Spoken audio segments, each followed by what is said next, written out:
Tushda qo'y ko'rishning ta'birlari.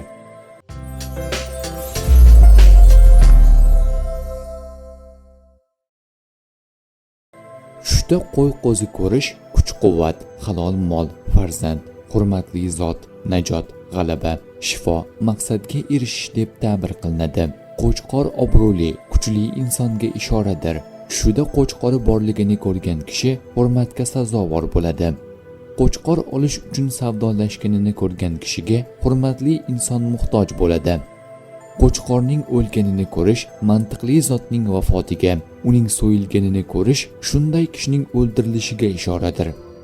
Go'shtidan yeyilsa, molning tarqatilishidan darak beradi. Go'shtining pishirilganini va undan yeyilganini ko'rgan kishi yaqin odamidan ayriladi, motamda qoladi. Qo'y itoatkor xotin va oson erishiladigan halol rizqdir. Qo'zichoq esa o'g'ilning farzandi va murod hisoblanadi. Bulardagi hollar ularga nisbat berilib ta'bir qilinadi. Tushda qo'y ko'rgan, uni so'ygan kishi hammadan ustun keladi.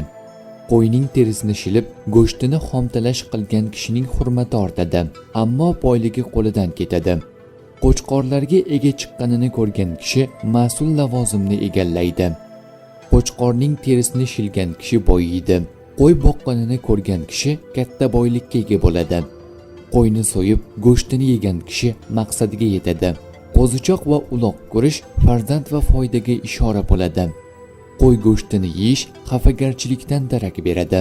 Qo'y go'shtini chaynab turgan kishi taniqli zoti bilan tanishadi. Qo'yning gallasini yegan kishining umri uzoq, kelajagi porloq bo'ladi. Go'shtni yeyishni istamagan holda qo'yni so'yganini ko'rgan kishi bir qizga uylanadi.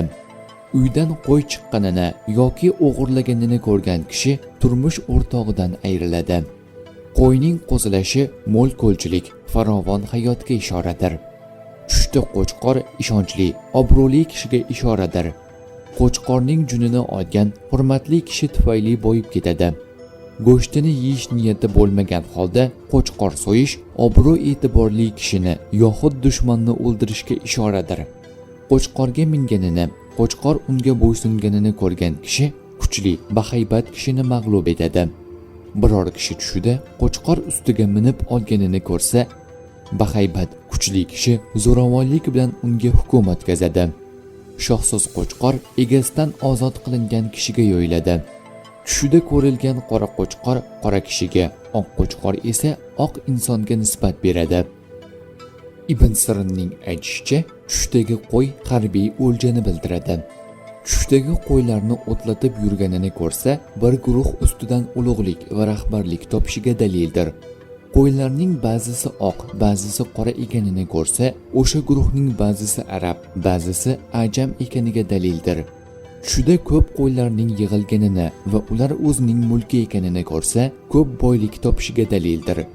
Tushida yelkasiga qo'y ko'targanini ko'rsa, birovning omonatini gardaniga olishiga ishora bo'ladi. Tushida pishirilgan qo'y go'shtidan yeganini ko'rsa, harbiy o'ljaga ega bo'lishini bildiradi.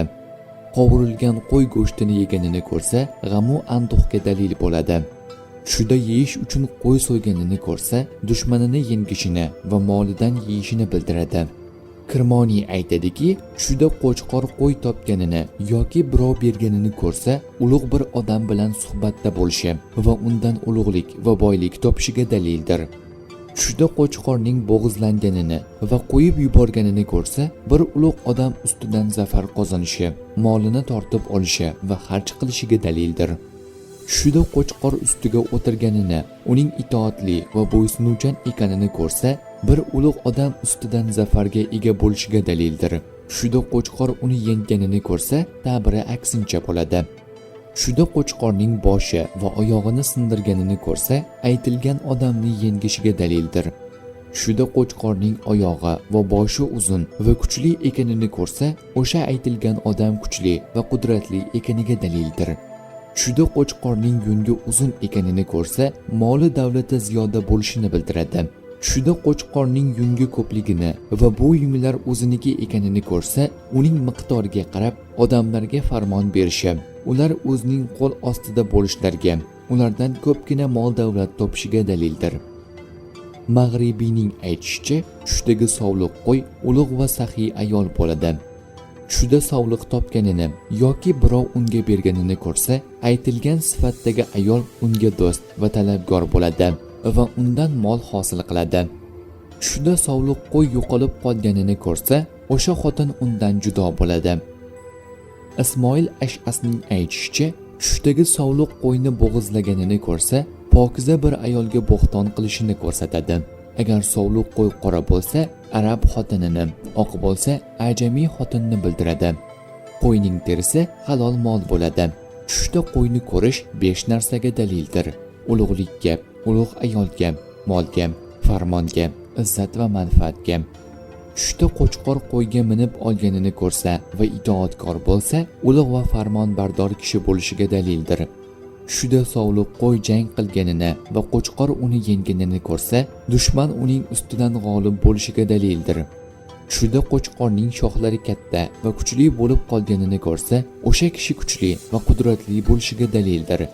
Tushda qo'chqor topib olganini yoki birov unga berganini ko'rsa, bir ulug' odamdan mol-u ne'mat ko'rishiga dalildir. Tushda qo'chqorning terisini shilib olganini va go'shtini ajratganini ko'rsa, biror kishi g'olib kelishi va uning molini tortib olishiga dalildir. Tushda qo'chqorning so'yilishdan ozod qilib yuborilganini ko'rsa, g'amdan qutulishiga dalildir. Ibn Sirinning aytishicha, tushdagi qo'zichoq xoh erkak bo'lsin, xoh urg'ochi bo'lsin, farzandni bildiradi. Agar qo'zichoqqa ega bo'lganini ko'rsa yoki kimdir unga berganini ko'rsa, farzandi tug'ilishini bildiradi. Agar qo'zichoqni so'yganini ko'rsa, farzandining o'limiga ishoradir. Agar qo'zichoq go'shtini yeyayotganini ko'rsa, farzandi sababli unga g'am anduh yetishiga dalildir. Kirmoniyning aytishicha, tushda qo'zichoq ko'rmoq xayru manfaat, yaxshilikka, halol mol bo'ladi. Bu narsalar qo'zichoqning katta yoki kichikligiga bog'liqdir. Agar qo'zichoqqa ega ekanini ko'rsa, shu qo'zichoqning ko'rinishiga muvofiq mol-u boylik topadi. Agar qo'zichoq yoki echki bolasini so'ysa yoki yesa, bu so'yish uning go'shti tufayli bo'lsa, farzand sababli unga musibat yetishiga sabab bo'ladi. Ja'far Sodiqning aytishicha, tushda qo'zichoq ko'rmoq 4 narsaga dalildir: farzandga, halol molga, maishatga, g'am anduhga.